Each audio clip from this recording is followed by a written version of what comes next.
Oh!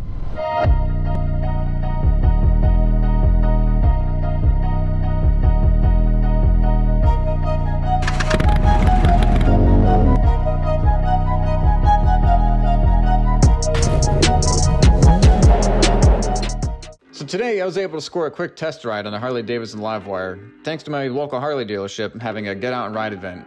Considering my own bike is still in winter mode and I've been itching to swing a leg over one of these things for quite a while, and also the fact that they were encouraging random test rides, I couldn't pass this up. Unfortunately, I did have to follow one of the employees on a specific loop for this ride, so I couldn't really push it as much as I'd wanted, but regardless, it was a ton of fun, and I want to give Wolverine Harley-Davidson of Macomb, Michigan a shout out and a huge thanks for this opportunity. Since we're doing all these electric videos, the guy with the Bolt comes to a Harley dealership and wants to go ride the electric motorcycle. In shocking news. Have you ever ridden one before? The Livewire? No. Okay. I've seen lots of videos on it though, that's about it. There are a few things. Climb aboard. Now, when we go through this, what I want you to do, because of the simple fact that they are so different. Yeah. Circle the building a couple times, get used to it, the feel. Yep.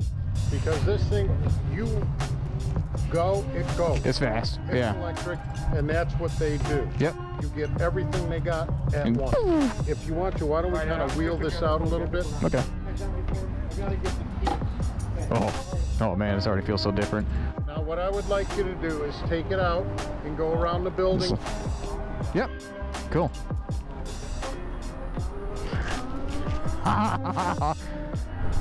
Feel a little bit of regen. This is so cool! Oh my god! Wow, this feels so much more nimble than my bike. All the weight's much lower. None of these guys know I'm here. Oh, that one guy does. Thank you. Yeah, I know.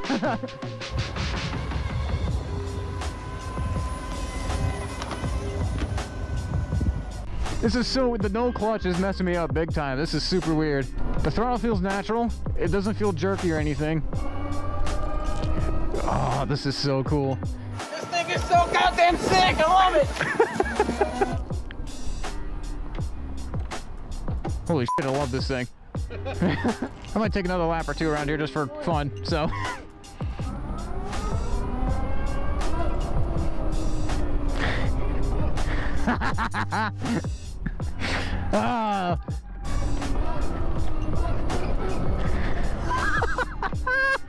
Oh, this is so sick! Man, you think a standard Harley's torquey, but this is like, holy hell. I've been in a lot of electric cars, but I don't know, man, it just hits different when it's a bike.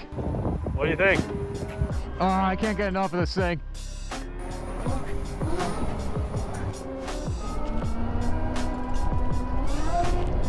Jesus. Well, that power came in really handy there. I guess that's the other thing, no one can hear you. That was cool, I didn't even leave the parking lot. I already almost got hit by a car. Yeah, thank you, Jimmy Johns. Alrighty. So you probably won't be able to hear it because it's electric and he's with other regular bikes. But damn, that is sick.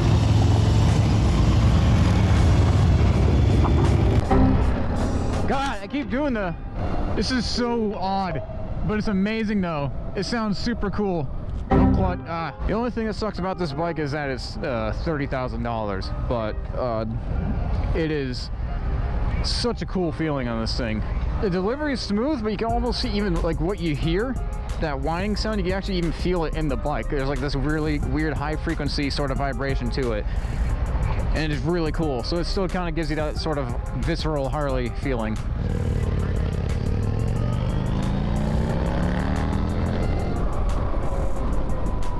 There's a decent amount of regen braking when you come to a stop. Nothing to really too jarring out. It feels kind of like you're still in gear. But I feel like, compared to my bike, which is extremely top heavy, I feel significantly less wobbly coming off the line. But this just like feels super flicky. It feels so flickable. Flicky, flickable, flicky. It's fun to say.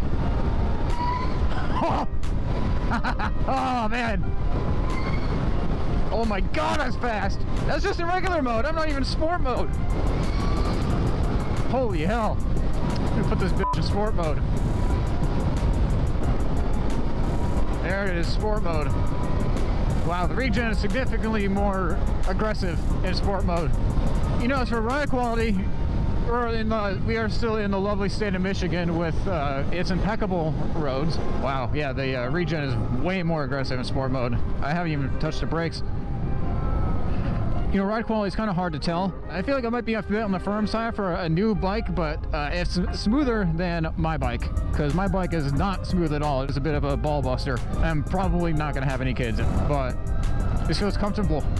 And just like the ergonomics are great. Yeah, sport mode is definitely much more twitchy, but like... Oh, dude, this is so amazing! I love this bike! This is what kind of sucks. I'm limited on this test ride here, so I can't really go nuts with it. Oh, that's a cool Frontier. See, this is what I love. Like, I think, oh, that was a nasty one. Harley became as big as it had to become because it was so innovative and it had so much racing heritage, and then they just kind of kept catering to the same base over and over and over again. Now they're kind of stuck in this vicious cycle where they depend on the same buyers who are dying out, but if they dare change, they lose their customers. But I like that they actually took the risk and made an electric bike before any other sort of OEM motorcycle companies. And while, yeah, it is way too much money for a motorcycle, it is a cool ass bike, and I hope that whoever can buy these things does buy them. It's not like any other Harley I've ever driven. I mean, I've only ridden my bike, my dad's deluxe Softail, and his 78 Shovelhead, which is by far the roughest bike I've ever ridden. The only people that are doing electric motorcycles are just small startup companies, and none of the major motorcycle companies are actually doing them. So I'm glad Harley did not just a risk, but a huge risk considering what they've always been making. And you know, for a first electric motorcycle, this thing is absolutely fucking phenomenal. Man, this regen is really strong. I haven't touched this brake lever since it changed it to sport mode. Okay, now I actually have to touch it. Oh, God, I love this bike. This is so funny taking off in the lever. I'm like, I still can't get over it. I don't hate it at all. It's just, it's odd. Yeah, I mean, Harley took a huge risk on this thing, and you know, I don't know if it will pay off for them or not, but I think, you know, this is one of those more like historical decisions where financially maybe it didn't work out for them, but they had the guts to do it. I think they absolutely nailed it with this thing. It's obviously your traditional Harley buyer will not like this bike just because it's, you know, not a loud rumbling Harley. But if Harley ever made an electric motorcycle, this really feels like it.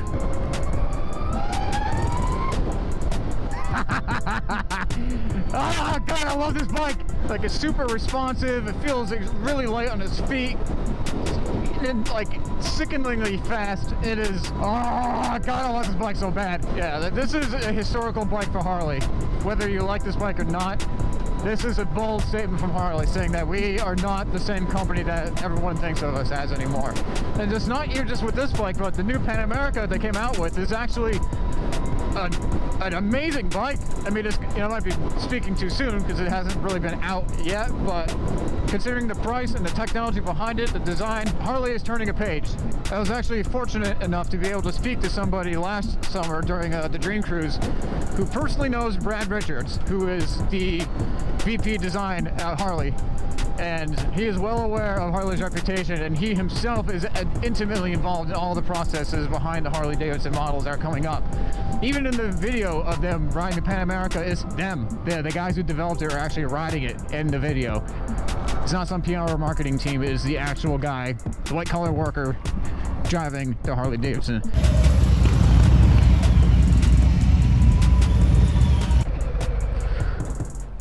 Holy shit, this bike is awesome!